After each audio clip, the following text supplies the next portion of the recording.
Shalom Bapak Ibu Saudara yang dikasihi oleh Tuhan Yesus Kristus.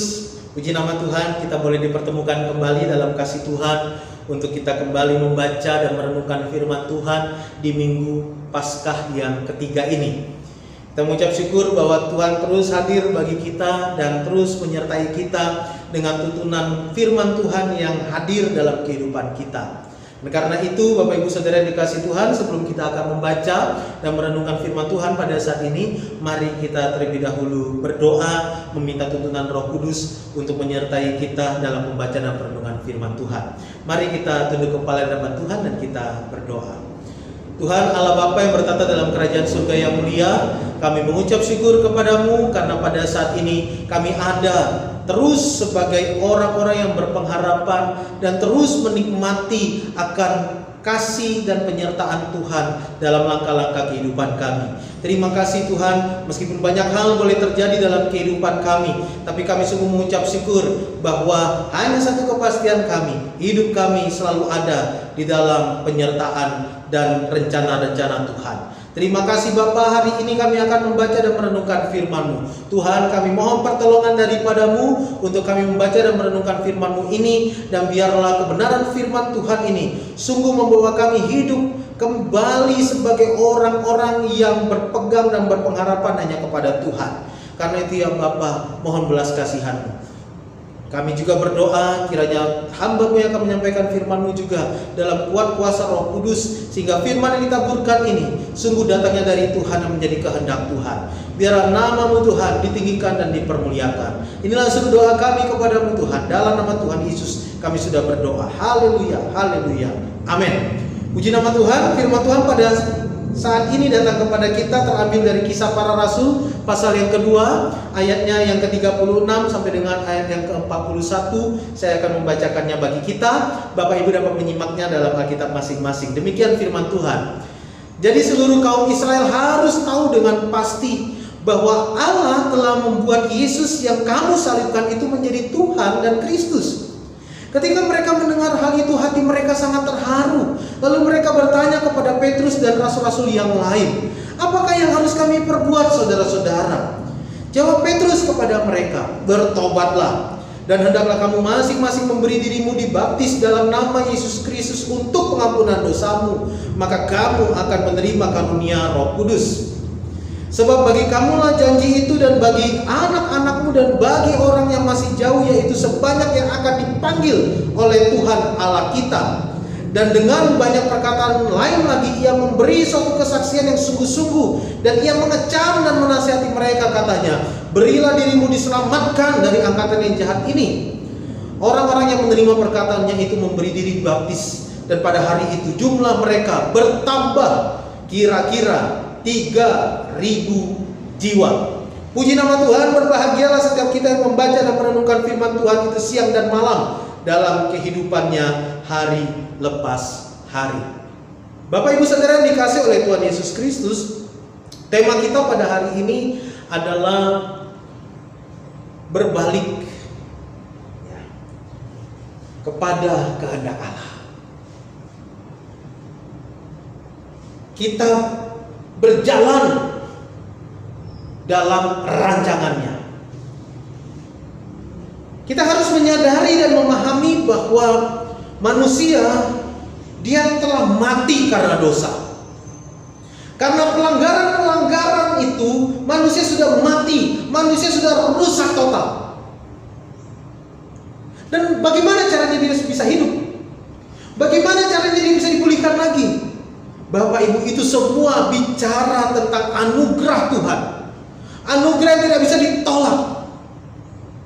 Dari sekian banyak manusia yang sudah mati, semua manusia yang sudah mati karena dosa, rusak karena dosa itu, Allah telah memilih dalam hak prerogatif dia, pemilihannya yang tidak punya syarat itu, dia memilih. Pemilihan yang tak bersyarat itu memilih orang-orang yang dikehendaki olehnya.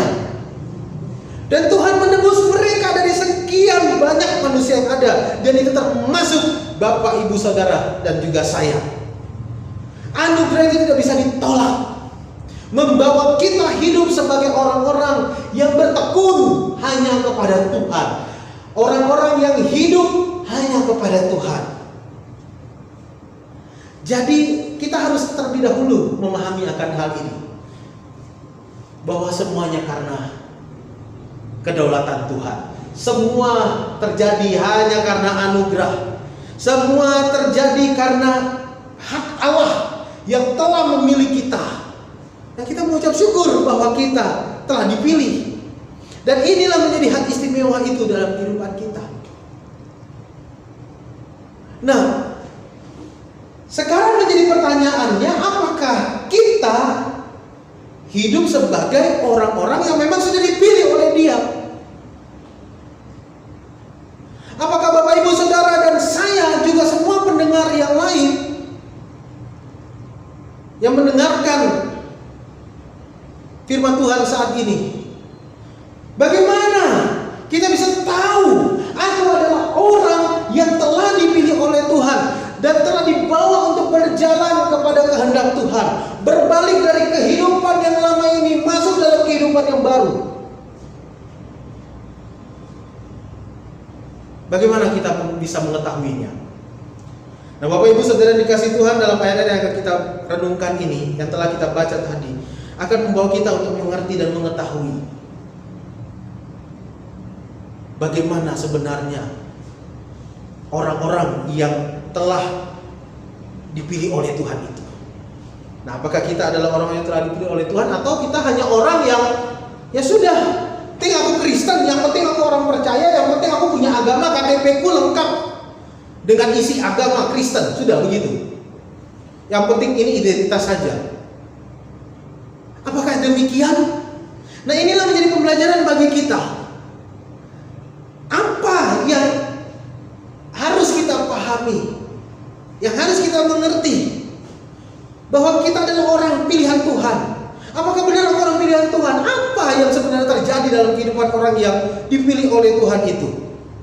Nah, yang pertama di ayat 37 bagian A dikatakan di sana, ketika mereka mendengar hal itu, kebenaran firman Tuhan yang diberikan oleh Rasul Petrus dengan tuntunan Roh Kudus, karena kejadian dalam bacaan kita pada saat ini itu terjadi ketika para rasul dan juga setiap murid-murid Tuhan menerima Roh Kudus di hari Pentakosta. Dan dengan kuasa yang datang dalam kehidupan orang-orang pilihan Tuhan ini, yaitu para murid, Petrus tampil dan menyampaikan berita kebenaran tentang Tuhan Yesus, bahwa Dia Allah, bahwa Dia Sang Mesias, Dia Kristus yang sudah disalibkan itu, sekarang Dia bertata di kerajaan surga.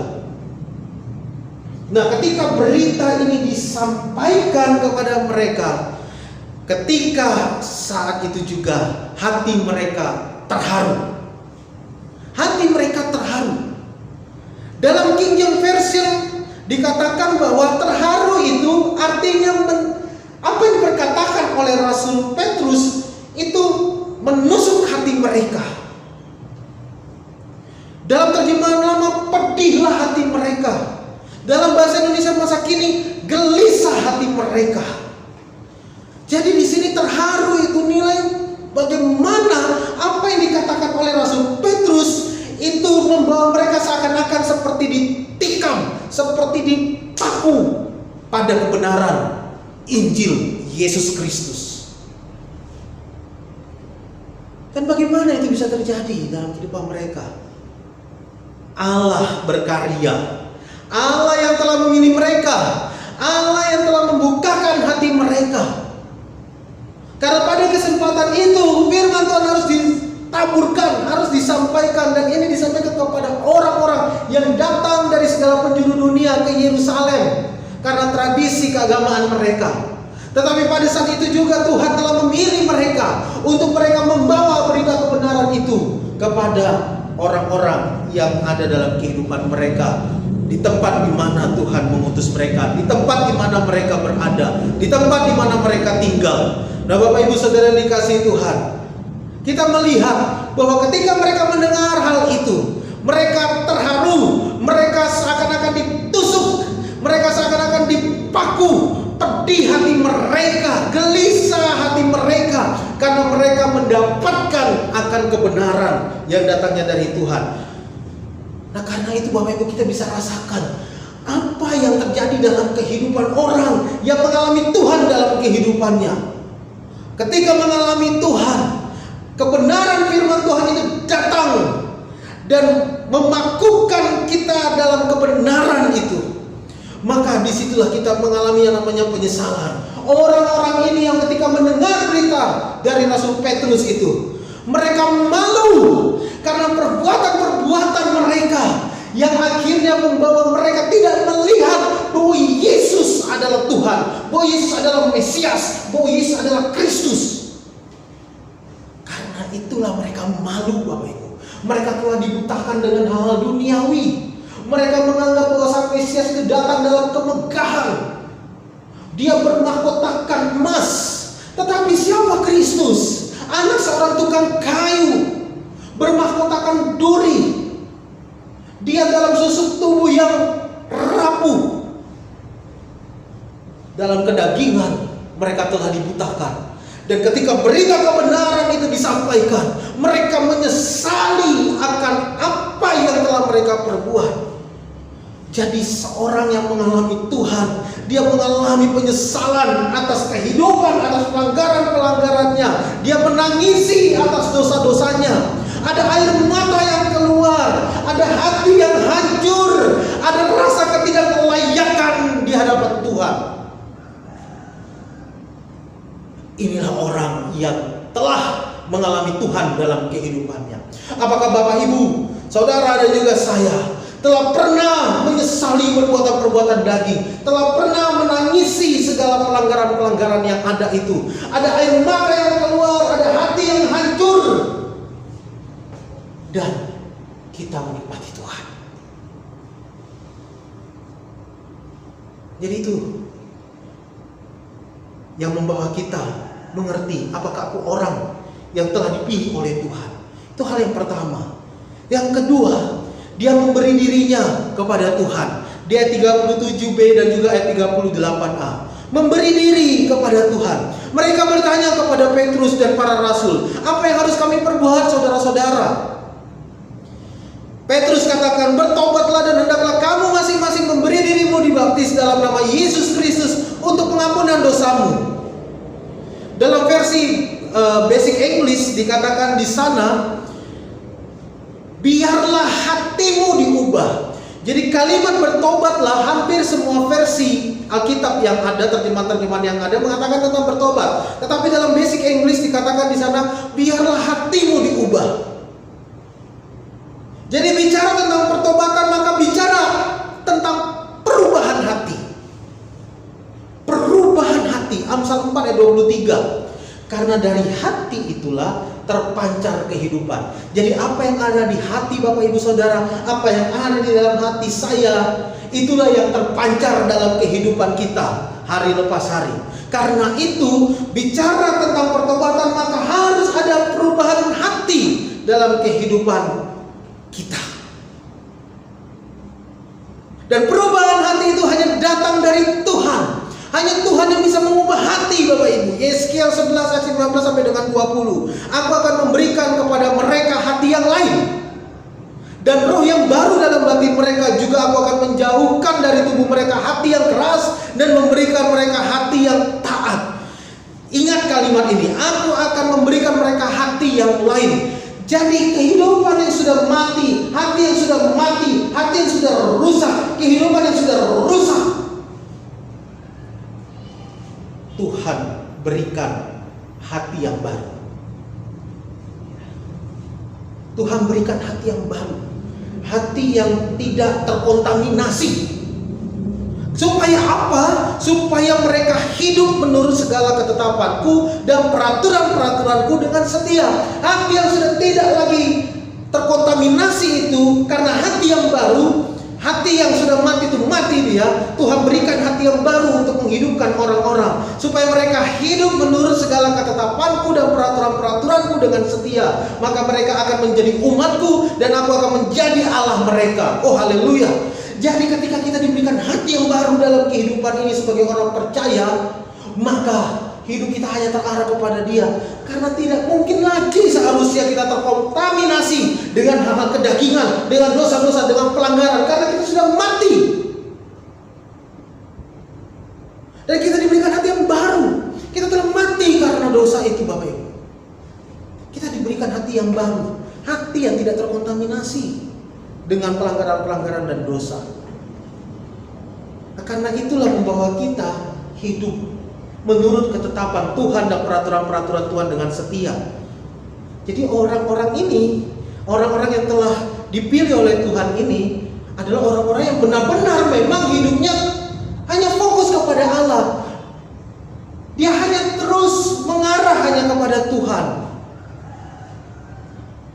Dan melalui hati yang baru itu, Filipi 2 ayat 13, Allah mengerjakan di dalam kehidupan orang-orang percaya baik kemauan maupun pekerjaan menurut kerelaannya. Jadi semuanya itu hanya untuk Tuhan. Apa yang Tuhan mau kita lakukan, kita hanya mengarah memang hanya kepada Dia. Dan akhirnya di sini bicara tentang pembaptisan. Orang-orang yang telah mengalami hati yang baru, telah dilepaskan dari kehidupan yang lama, masuk dalam kehidupan yang baru, maka kita dimeteraikan, kita diteguhkan. Istilahnya itu kita disegel, Bapak Ibu, bukan milik yang lain lagi. Dan itulah yang boleh dikerjakan oleh gereja-gereja. Melalui baptisan, ada pengampunan dosa di dalamnya. Dan kita juga belajar melalui gereja kita, Gereja Misi Injil Indonesia, dikatakan tentang makna baptisan. Kita dibaptis dalam nama Bapa, kita menjadi anak-anaknya, kita diteguhkan, kita dimeteraikan, kita disegel menjadi pewaris kerajaan surga. Kita dibaptis dalam nama Anak itu Yesus Kristus. Kita mengalami penyucian dari dosa. Kita menerima keselamatan dalam kehidupan kita karena karya agungnya di atas kayu salib. Dan kita dibaptis dalam nama Roh Kudus. Di sanalah kita bisa melihat bahwa Allah meneguhkan kita dengan kehadirannya dalam kehidupan kita sebagai orang-orang percaya. Kita terus diperbaharui. Allah selalu ada dan menjadi penolong dalam seluruh kehidupan kita. Jadi ini membawa kita hidup, bahwa ketika kita telah mengalami Dia, kita memberi diri kita karena kita telah diubahkan dan kita menjadi miliknya, bukan milik yang lain lagi. Jadi orang yang percaya kepada Tuhan, telah mengalami pertobatan, telah berbalik kepada jalan Tuhan dan tinggalkan kehidupan yang lama, dia telah menikmati Tuhan, mengalami Tuhan, memberi dirinya, hidupnya kepada Tuhan karena hidupnya telah diubahkan. Sudah tidak lagi dia terkontaminasi dengan hal-hal kedagingan ini. Memang bicara tentang kedagingan, maka bicara tentang peperangan rohani, Bapak Ibu. Bicara tentang peperangan rohani, kita masih ada dalam tubuh yang fana ini. Bicara tentang kedagingan kita yang terus ada dalam kehidupan ini. Karena itulah dengan hati yang baru membawa kita untuk terus mengarah kepada Dia. Dan dalam arah kepada Dia itu membawa kita untuk terus berpegang kepada Dia, dan kita terus berjuang untuk mengalahkan keinginan-keinginan daging yang ada di dunia ini. Penyempurnaannya nanti ketika kita bertemu muka dengan Tuhan. Kita mengalami kemenangan karena pertolongan Tuhan dengan hati yang baru yang terus mengarahnya kepadanya. Sekali lagi dibicara tentang anugerah, Bapak Ibu.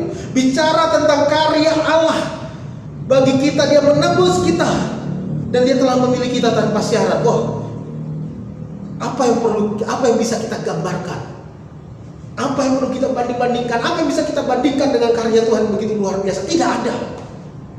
Dan yang ketiga dan yang terakhir ini, kita menerima karunia Roh Kudus. Jadi ketika kita hidup di dalam Tuhan, kita telah mengalami Dia, kita memberi diri hidup kita hanya kepada Tuhan.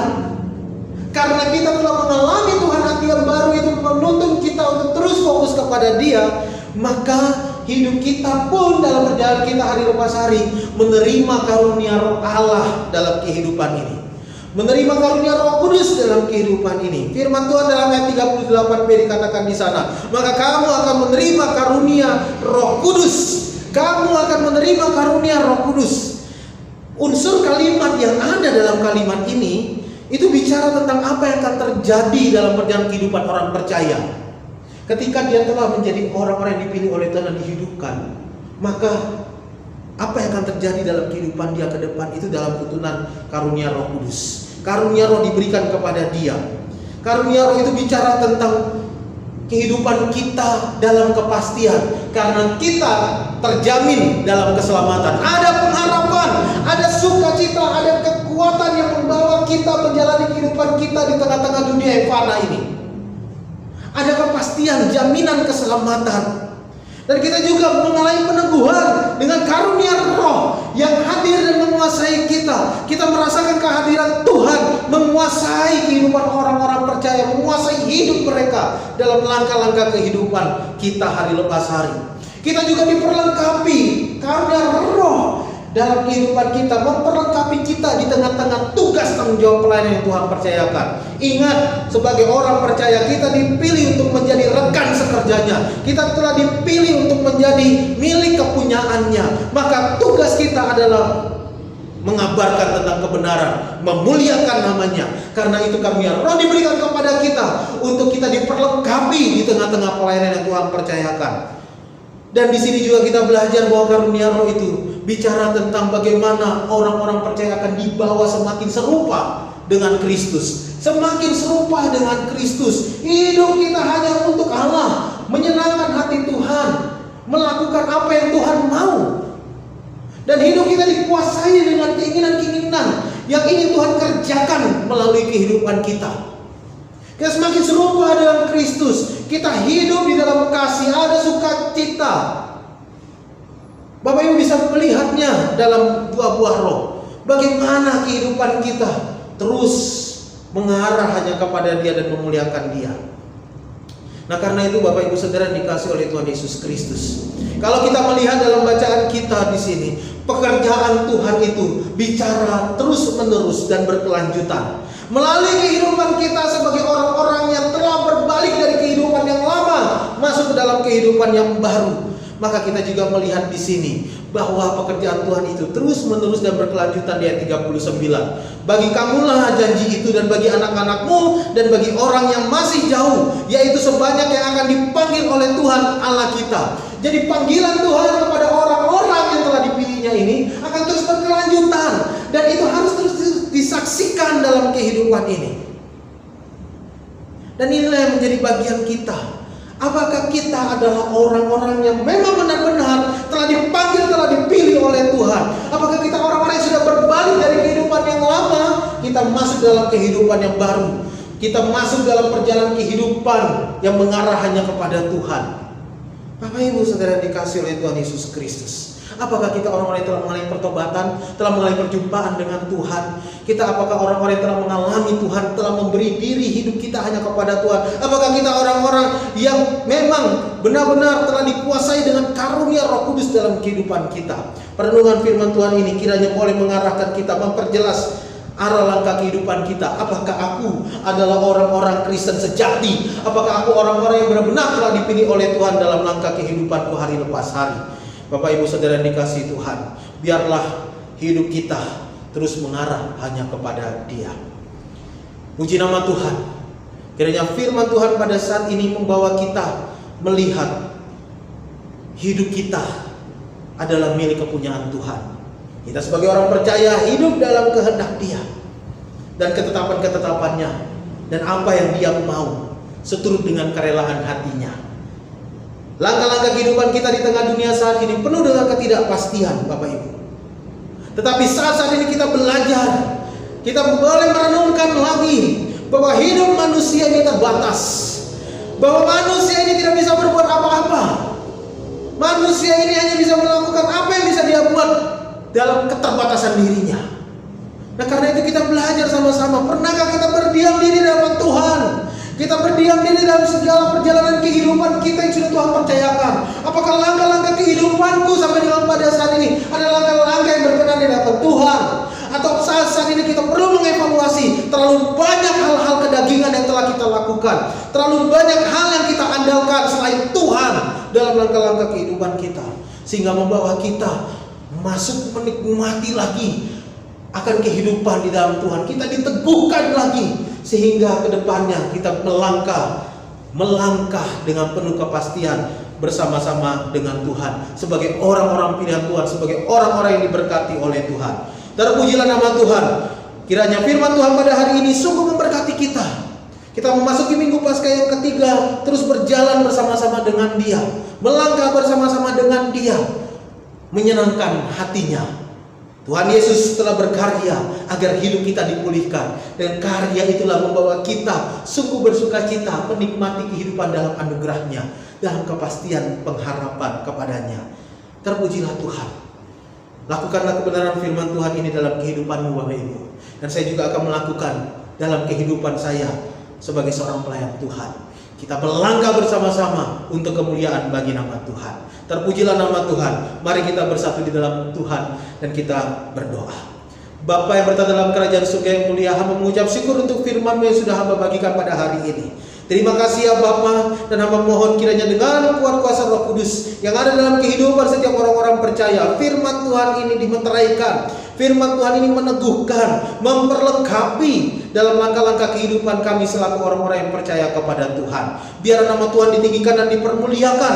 Kami tetap melangkah bersama-sama dengan Tuhan dalam kehidupan kami hari lepas hari. Pada saat ini kami tetap percaya bahwa penyertaan Tuhan begitu luar biasa dan sempurna. Terima kasih Tuhan Yesus. Terima kasih ya Bapa. Jemaat yang dikasihi oleh Tuhan Yesus Kristus, lakukanlah segala pekerjaan Tuhan dalam kehidupanmu.